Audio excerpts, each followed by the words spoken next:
It is a special aggravating circumstance where a person, after having been convicted by final judgment, shall commit a new felony before beginning to serve such sentence or while serving the same. A. Quasi-recidivism.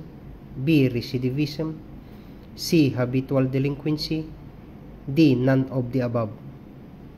Answer: A. Quasi-recidivism.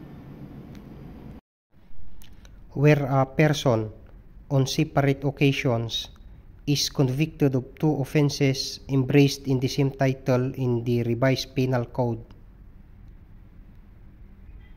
A. Quasi-recidivism. B. Recidivism. C. Habitual delinquency. D. None of the above.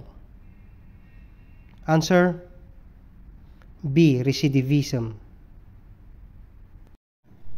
Where a person within a period of 10 years from the date of his release or last conviction of the crimes of serious or less serious physical injuries, robbery, theft, estafa, or falsification is found guilty of the said crimes a third time or oftener. A. Quasi-recidivism. B. Recidivism. C. Habitual delinquency. D. Reiteration. Answer: C. Habitual delinquency. Where the offender has been previously punished for an offense to which the law attaches an equal or greater penalty, or for two crimes to which it attaches a lighter penalty. A. Quasi-recidivism. B. Recidivism.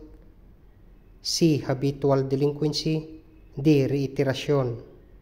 Answer: D. Reiteration.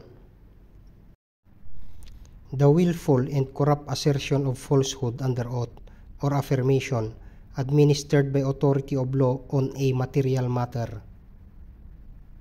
A. Libel. B. Falsification. C. Perjury. D. Slander. Answer: C. Perjury. Felony committed by a public officer who agrees to commit an act in consideration of a gift and this act is connected with the discharge of his public duties. A. Qualified bribery. B. Direct bribery. C. Estafa. D. Indirect bribery. Answer: B. Direct bribery. Infractions of mere rules of convenience designed to secure a more orderly regulation of the affairs of the society. A. Mala prohibita. B. Mala in se. C. Private crimes. D. Public crimes. Answer: A. Mala prohibita. A kind of executive clemency whereby the execution of penalty is suspended. A. Pardon. B. Commutation. C. Amnesty. D. Reprieve. Answer: D. Reprieve. The loss or forfeiture of the right of the government to execute the final sentence after the lapse of a certain time fixed by law. A. Prescription of crime. B. Prescription of prosecution. C. Prescription of judgment. D. Prescription of penalty. Answer: D. Prescription of penalty. Those who, not being principals, cooperate in the execution of the offense by previous or simultaneous acts.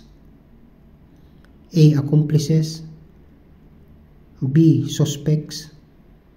C. Principal actors. D. Accessories. Answer A. Accomplices.